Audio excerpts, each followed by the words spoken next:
Hola muchachos, soy el profesor Cristian y hoy día vamos a revisar algunos ejemplos de la potencia en corriente alterna y el factor de potencia. Para comenzar, vamos a revisar cómo se debe realizar la conversión a valores RMS. Para esto voy a utilizar una tensión en el dominio del tiempo definida de forma sinusoidal. Entonces aquí colocamos que es 311 coseno de omega t. La conversión entonces a valores RMS se hace tomando solamente la magnitud y dividiéndola por raíz de 2 siempre y cuando ésta sea sinusoidal. Acá entonces tomamos los 311 y los dividimos por raíz de 2, en donde aproximadamente nos va a dar 220 volt esta tensión en RMS o el valor eficaz de esta tensión. Entonces, de forma fasorial, quedaría como tensión RMS fasorial, que sería 220 con un ángulo 0 volt. ¿Cómo tenemos entonces que es 0 grados? El desfase. Vamos a la señal sinusoidal y vemos que su desfase aquí es completamente nulo. Por lo tanto, ahí estaría validado de dónde vienen los 0 grados.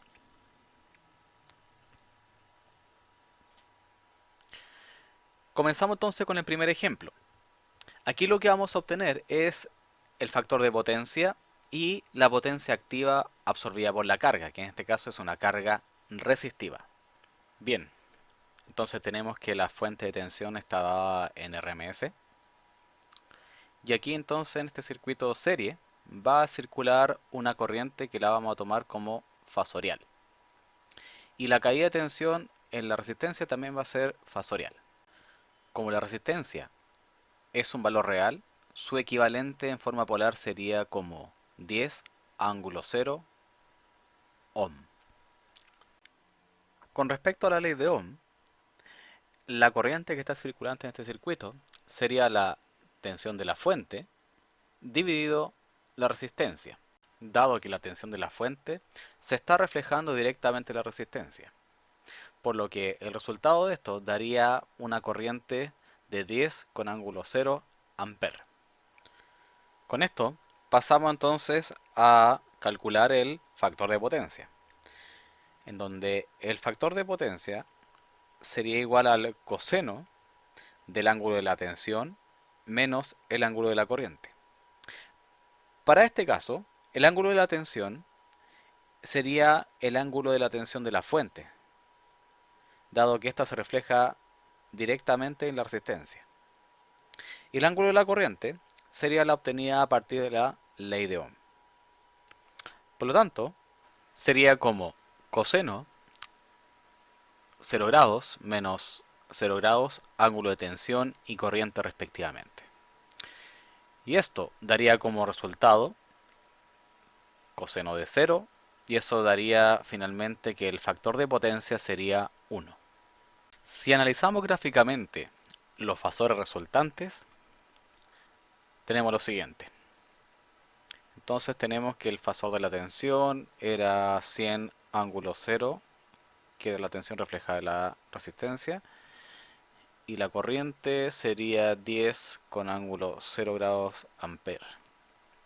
Si los colocamos entonces según su ángulo en este plano complejo, daría lo siguiente. Entonces los colocamos directamente en el eje real, tanto el fasor de la tensión, entonces aquí notamos el fasor de la tensión, y el fasor de la corriente. Entonces aquí notamos el fasor de la corriente. Como están posicionados con la misma dirección, se puede decir que están en fase, por lo que toda la energía entregada por la fuente, la carga la absorbe y la consume. Bien, pasamos entonces a calcular la potencia activa absorbida por la carga. Entonces, la potencia activa sería la parte real de la potencia compleja. Entonces, aquí la definimos como la parte real del fasor de tensión por el fasor de corriente conjugado. Y entonces con esto evaluamos ambos fasores. el cual mantenemos que sería la parte real porque estamos calculando la potencia activa de la tensión de la fuente, que sería 100 ángulo de 0, por la corriente, que sería 10 ángulo 0, conjugado. Entonces el conjugado para este caso, ahí lo vamos a notar, que eso estaría el vector conjugado, que estaría afectando el ángulo directamente. Entonces está conjugado. Tenemos lo siguiente. Como es 0 grados, quedaría de la misma posición, por lo tanto sería la magnitud 100 por 10, ángulo de 0 más los 0 grados de la corriente. Con esto quedaría como la potencia activa sería la parte real de 1000 ángulo de 0 grados, obteniendo finalmente que esto sería solamente parte real, por lo tanto la potencia activa sería 1000 watts. Bien, pasamos entonces a revisar el segundo problema, en donde cambiamos la carga por una bobina, en donde su reactancia inductiva sería J10 ohm. Tenemos entonces que la fuente está dada en RMS, y en este circuito serie estaría circulando una corriente que la vamos a definir en forma fasorial. Entonces ahí definimos la corriente fasorial, y tenemos que en la carga habría una caída de tensión definida fasorial. Tenemos entonces que la reactancia inductiva la podemos expresar en forma polar de la siguiente manera. Sería 10 ángulo de 90 grados. ¿Pero por qué 90 grados? Si lo situamos de forma rectangular, tendríamos entonces que el eje vertical sería J y menos J respectivamente, y 1 y menos 1 el eje horizontal. Por lo que J estaría orientado de forma vertical positiva. Y eso es equivalente a decir 90 grados. Entonces ahí notamos 90 grados que está orientado el vector. Por ley de Ohm, entonces tendríamos que la corriente circulante sería la tensión que está reflejada directamente en la carga, que serían 100 ángulo 0, dado que para este circuito la tensión de la fuente se refleja directamente en la carga, y esto estaría dividido por la reactancia inductiva. Entonces esto quedaría como 10 ángulo de menos 90 grados amper. El factor de potencia tenemos que sería coseno del ángulo de la tensión menos el ángulo de la corriente. Con lo que el ángulo de la tensión sería el ángulo de la fuente en este caso. Entonces ahí identificamos el ángulo de la tensión, que serían 0 grados. Y el ángulo de la corriente sería la corriente circulante en la carga, que serían los menos 90 grados. Entonces decimos finalmente que el factor de potencia sería coseno de 0 menos factor de menos 90 grados. Al operar esto nos quedaría como coseno de 90 grados, y eso sería que el factor de potencia sería completamente nulo. Si analizamos gráficamente los fasores resultantes, tenemos lo siguiente. Entonces el fasor de tensión sería 100 ángulo 0 volt, entonces notamos volt, y la corriente sería 10 ángulo de menos 90 amperes. Entonces ahora dibujamos el fasor de tensión en su posición, que sería en el eje real. Ahí entonces colocamos fasor de tensión, y el fasor de corriente, como está orientado a menos 90 grados, sería el eje vertical hacia abajo. Entonces ahí colocamos el fasor de corriente. Con esto indicamos que debido a la inercia de la bobina, la corriente está retrasada respecto a la tensión. Entonces colocamos respecto a la tensión. Como estos fasores están completamente ortogonales, toda la energía entregada por la fuente, la bobina la va a almacenar y se van a traducir en pérdidas. Con esto pasamos a corroborar la potencia activa absorbida por esta carga. Teníamos entonces que la potencia activa sería la parte real de la potencia compleja. Por lo tanto, aquí notamos que es la parte real de la potencia compleja, como también podemos decir que es la parte real del fasor de tensión por el fasor de corriente conjugado. Entonces aquí anotamos y evaluamos los fasores que serían, bueno, y la parte real de la tensión y la corriente, que sería en este caso 10 ángulo de menos 90. Donde aquí le vamos a colocar que estaría conjugado.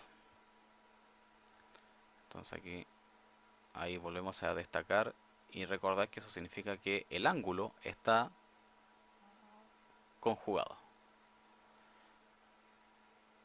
Con esto vamos a evaluar estos términos y vamos a indicar cómo quedaría conjugado este vector de corriente. Entonces ahí tenemos 100 ángulo 0 y el vector de la corriente sería 10 ángulo de 90. Finalmente entonces sería, multiplicamos las magnitudes y sumamos las fases, que sería 0 más 90 grados. Entonces con esto lo operamos y sería 1000 ángulo de 90 grados. Si esto lo expresamos en forma polar, sería decir que la parte real de 1000 J sería 0. Sería solamente potencia reactiva. Por lo tanto, la potencia activa es completamente nula. En el siguiente problema, la carga estaría dada por un condensador o capacitor, en donde su reactancia capacitiva sería menos 10 J ohm. Entonces ahí destacamos que la fuente está en RMS, importante para poder sacar la potencia. Y por este circuito va a circular una corriente I, que la vamos a definir fasorial, y una caída de tensión fasorial en la carga. Antes de continuar, la carga también la podemos expresar de forma polar para poder trabajar más rápidamente. Entonces esto sería igual a 10 ángulo de menos 90 grados de ohm. Entonces aquí dibujamos en donde el eje vertical sería el imaginario y el eje horizontal sería el real. Como esto es menos j, este vector estaría orientado vertical hacia abajo, lo que significa que sería menos 90 grados. Entonces con respecto a la ley de Ohm, tenemos que la corriente sería igual a la caída de tensión en la carga, que en este caso sería la tensión de la fuente, dado que esta se refleja directamente en la carga, dividida la reactancia capacitiva que ésta posee. Entonces, operando esto, tenemos que la corriente sería 10 con ángulo de 90 grados de ampere. Tenemos entonces que el factor de potencia sería coseno del ángulo de la tensión. Entonces aquí notamos la tensión menos el ángulo de la corriente, en donde el ángulo de la tensión sería el ángulo de la fuente, como ahí destacamos. Entonces ahí notamos. Y el ángulo de la corriente serían los 90 grados. Por lo tanto, sería coseno de 0 grados menos el ángulo de la corriente, que serían los 90 grados. Si evaluamos esto, nos quedaría como coseno de menos 90 grados. Como el coseno es una función par, entonces daría inmediatamente factor de potencia también nulo. Con esto pasamos a revisar gráficamente los fasores resultantes, en donde el fasor de tensión, entonces aquí notamos, sería 100 ángulo 0 volt, y el fasor de corriente sería, entonces aquí notamos corriente fasorial, 10 ángulo de 90 grados ampere. Con esto graficamos primero el fasor de tensión, que estaría ubicado en el eje real, dado que es 0 grados. Entonces ahí lo notamos, fasor de tensión. Y el fasor de corriente, como es 90 grados, quedaría orientado eje vertical positivo. Por lo tanto, la corriente estaría adelantada respecto a la tensión. Entonces aquí, respecto a la tensión. Como se observa, ambos fasores están completamente ortogonales, por lo que la energía entregada por la fuente, este capacitor lo va a almacenar y se va a traducir en pérdidas. Con esto pasamos a corroborar entonces la potencia activa absorbida por esta carga. Tenemos entonces que la potencia activa sería la parte real de la potencia compleja, como también la podemos expresar como la parte real del fasor de tensión multiplicado por el fasor de corriente conjugado. Entonces evaluamos estos términos, que sería la parte real del fasor de la tensión, que sería 100 ángulo 0 por 10 ángulos de 90 grados conjugado. Entonces aquí anotamos ahí la etiqueta para que no se nos olvide que esto está conjugado. Entonces, si conjugamos este ángulo, quedaría de la siguiente manera. La parte real de 100 ángulo 0 y la corriente quedaría 10 ángulo de menos 90 grados al conjugarla. Entonces con esto ahora multiplicamos las magnitudes. Entonces parte real ahí de 100 por 10 y sumamos las fases, que sería 0 menos los 90 grados. Finalmente esto quedaría como parte real de 1000 ángulo de menos 90 grados. En donde, si lo expresamos en forma rectangular, quedaría como menos 1000 J, en donde su parte real quedaría completamente nula, por lo tanto la potencia sería 0. Finalmente, pasamos a revisar el último ejemplo, en donde la carga sería una impedancia dada por 10 ángulo de 30 grados de ohm. Tenemos entonces que la fuente estaría dada también en RMS, para calcular así la potencia después, y está circulando una corriente que la vamos a definir fasorial, además de una caída de tensión en esta impedancia que también la vamos a definir de forma fasorial. Por ley de Ohm tenemos que la corriente que está circulante sería igual a la tensión de la fuente dividido esta impedancia, en donde recordemos que la tensión de la fuente está reflejada directamente en esta carga. Por lo tanto, entonces operamos los términos y la corriente sería 10 ángulo de menos 30 grados de ampere. Con esto tenemos que el factor de potencia sería coseno del ángulo de la tensión menos el ángulo de la corriente, donde el ángulo de la tensión sería el ángulo de la fuente, que ahí sería 0 grados, y el ángulo de la corriente estaría indicado por menos 30 grados.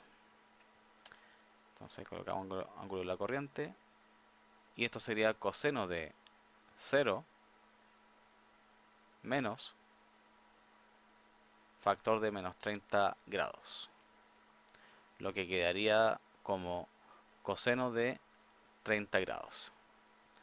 Si evaluamos esto, tenemos que el factor de potencia sería 0.866. Con esto pasamos a revisar gráficamente los vectores resultantes, en donde la tensión sería 100 ángulo 0 volt y la corriente sería 10 ángulo de menos 30 amperes. Colocamos entonces el vector de la tensión en el eje real, dado que tiene un ángulo 0. Y el ángulo de la corriente lo colocamos en el cuarto cuadrante, dado que tiene un ángulo de menos 30. Entonces vamos a trazar ahí el vector de la corriente. Y tenemos entonces que la corriente estaría retrasada respecto a la tensión. Entonces aquí anotamos corriente retrasada respecto a la tensión.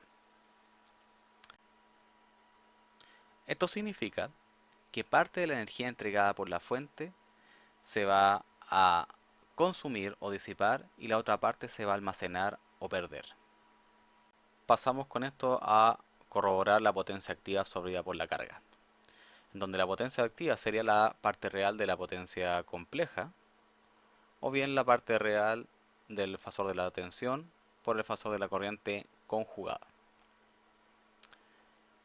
Si evaluamos entonces los fasores, quedaría que la potencia sería la parte real de 100 ángulo 0 por 10 ángulo de menos 30. Pero ahí tengo que colocar que esto está conjugado. Entonces ahí vamos a colocar una etiqueta que esto sería que este ángulo de este fasor lo vamos a conjugar.